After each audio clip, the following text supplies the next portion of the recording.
तो आजम खान के बाद अब इरफान सोलंकी को भी जमानत मिल गई है और वो जल्द जेल से बाहर आएंगे। इस वीडियो में हम इसी पर करेंगे बात। नमस्कार, 4 PM पर आप सभी का स्वागत है। दोस्तों, कानपुर की सीसामऊ से सपा के पूर्व विधायक इरफान सोलंकी भी 2 साल 7 महीने से जेल में बंद है, लेकिन उनको अब इलाहाबाद हाईकोर्ट से बड़ी राहत मिल गई है। उनकी जमानत मंजूर हो गई है और वो जल्द जेल से बाहर आएंगे। अपने समर्थकों, परिवार के बीच में वो होंगे। इरफान सोलंकी ने मीडिया से एक बार कहा था कि मेरे साथ फैसला नहीं, इंसाफ होगा, याद रखना होगा, और आज इंसाफ हुआ भी। साथ ही समाजवादी पार्टी को भी बड़ी राहत मिली है। धीरे धीरे उनके जो बड़े नेता जेल में बंद है वो बाहर आ रहे हैं। जी हाँ, तो उत्तर प्रदेश की सियासत में इन दिनों हलचल तेज है। समाजवादी पार्टी के लिए हालात लगातार सकारात्मक होते जा रहे हैं और इसका असर आने वाले चुनावों में साफ दिखाई दे सकता है। सपा के वरिष्ठ नेता और कद्दावर चेहरा आजम खान 2 साल बाद जेल से रिहा हुए और अब कानपुर की सीसामऊ सीट से सपा के पूर्व विधायक इरफान सोलंकी को भी इलाहाबाद हाईकोर्ट से जमानत मिल गई है और वो जल्द जेल से बाहर आएंगे। यह घटनाएं न सिर्फ सपा के लिए राहत का संकेत है, बल्कि बीजेपी के लिए एक राजनीतिक झटका भी साबित हो सकती है। जी हाँ, आपको बता दें कि इलाहाबाद हाईकोर्ट ने इरफान सोलंकी, उनके भाई रिजवान सोलंकी और इजराइल आटेवाला की जमानत मंजूर की है। अब सपा नेता का जेल से बाहर आने का रास्ता साफ हो चुका है। अब कोई मामला नहीं बचा है। हाईकोर्ट ने गैंगस्टर मामले में जमानत याचिका मंजूर की है। कानपुर नगर के जाजमऊ थाने में तीनों के खिलाफ FIR दर्ज है। इरफान सोलंकी महाराजगंज जिला कारागार में बंद है। हाईकोर्ट ने दोनों पक्षों की बहस पूरी होने के बाद 2 सितंबर को फैसला रिजर्व किया था। जस्टिस समीर जैन की सिंगल बेंच ने यह फैसला सुनाया है। समाजवादी पार्टी के नेता और पूर्व विधायक इरफान सोलंकी को हाईकोर्ट से जमानत मिलने पर इरफान सोलंकी की मां खुर्शीद सोलंकी ने अल्लाह का शुक्रिया अदा किया है। वह इरफान सोलंकी के वकील शिवकांत दीक्षित ने बताया कि इरफान सोलंकी और रिजवान सोलंकी की सभी मामलों में जमानत हो चुकी थी, लेकिन एक गैंगस्टर मामला था जिसमें उनकी जमानत नहीं हुई थी। इसी वजह से उनकी रिहाई नहीं हो पा रही थी, लेकिन अब उन्हें गैंगस्टर मामले में भी जमानत मिल चुकी है। अब इरफान और रिजवान का जेल से बाहर आने का रास्ता साफ हो गया है। वही वकील ने कहा कि कोर्ट की प्रक्रिया के आधार पर भी 2 से 3 दिन का समय जेल से बाहर आने में लग सकता है।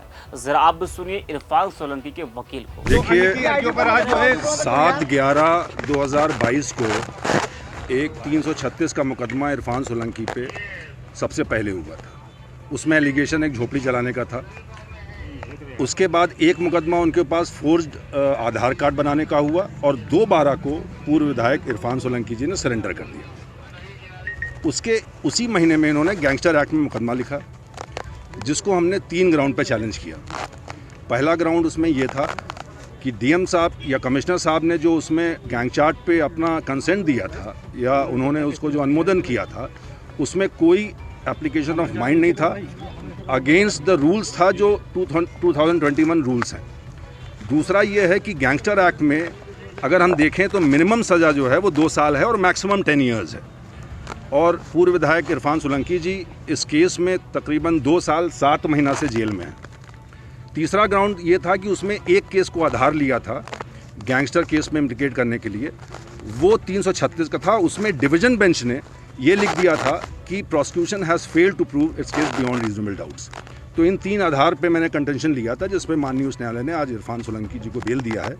ऑर्डर हमने अभी नहीं पढ़ा है, बट आई थिंक जो मेरी दलीलें हैं उस पर माननीय उच्च न्यायालय ने इरफान सोलंकी जी अब जेल से बाहर आएंगे। उनके ऊपर इस बीच 6 मुकदमे और लॉन्च किए for the reason best known to the concern informants.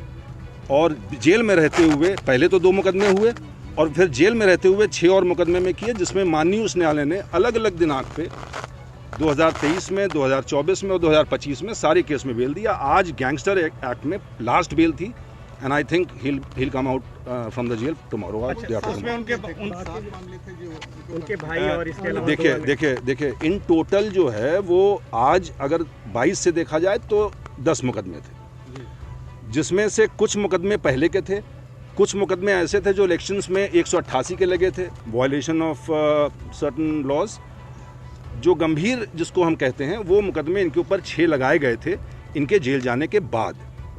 Sir क्या जो इसमें रिजवान सोलंकी जी हैं और इजराइल आटेवाला इनको भी जमानत मिल गई, ये भी जेल से बाहर आएंगे? जी, उनके रिजवान उनके भाई हैं, पूर्व विधायक इरफान सोलंकी जी के, उनको भी बेल मिली है और इजराइल आटावाला को भी बेल मिली है। अब कोई मामला पेंडिंग नहीं है? जी, इन दोनों का कोई मुकदमा अब नहीं है और ये जेल से बाहर आएंगे। Thank you sir. तो सुना आपने, ये थे इरफान सोलंकी के वकील। तो इस खबर से सपाइयों में खुशी की लहर है। आपको बता दें कि कानपुर के जाजमऊ इलाके की रहने वाली महिला ने आरोप लगाया था कि 22 नवंबर 2022 को सपा नेता इरफान सोलंकी ने उनकी झोपड़ी में आग लगा दी थी। पीड़िता ने शिकायत दर्ज कराई थी कि इरफान सोलंकी और उनके गुर्गों ने जमीन हड़पने के लिए रंगदारी मांगी और विरोध करने पर घर में आग लगा दी। इस मामले में कानपुर की MP MLA विशेष अदालत ने इरफान सोलंकी समेत उनके भाई रिजवान सोलंकी, इजराइल आटेवाला, शौकत पहलवान और शरीफ को 7 साल की सजा सुनाई थी। इस सजा के कारण इरफान सोलंकी की सीसामऊ विधानसभा सीट पर विधायकी भी समाप्त हो गई थी। फिर बाद में जब उपचुनाव हुआ तो इरफान सोलंकी की पत्नी ने चुनाव जीता। वहीं आजम खान के बाहर आने के बाद सपा में उत्साह की लहर है, इससे पार्टी और मजबूत होगी।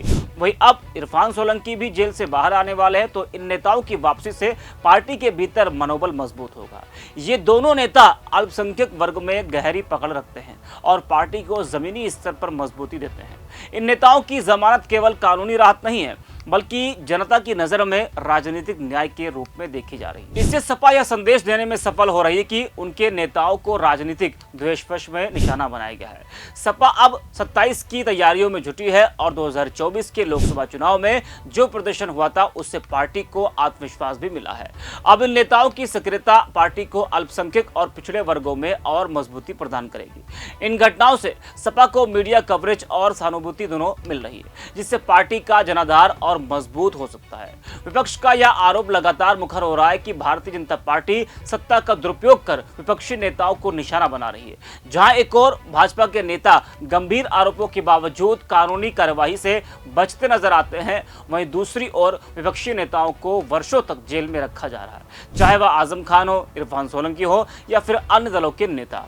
विपक्ष बार बार यह कहता रहा है कि सत्ता किसी की स्थायी नहीं होती है, वक्त बदलता है। यह लोकतंत्र का सबसे बड़ा संदेश भी है। जी हाँ, और इतिहास गवाह भी है कि जो भी दल या नेता सत्ता के नशे में चूर हुआ है, उसे जनता ने समय आने पर सबक सिखाया है। तो इरफान सोलंकी को ये एक बड़ी राहत मिली है और वो जल्द जेल से बाहर आएंगे। तो इस वीडियो में इतना ही। आप देखते रहिए 4PM।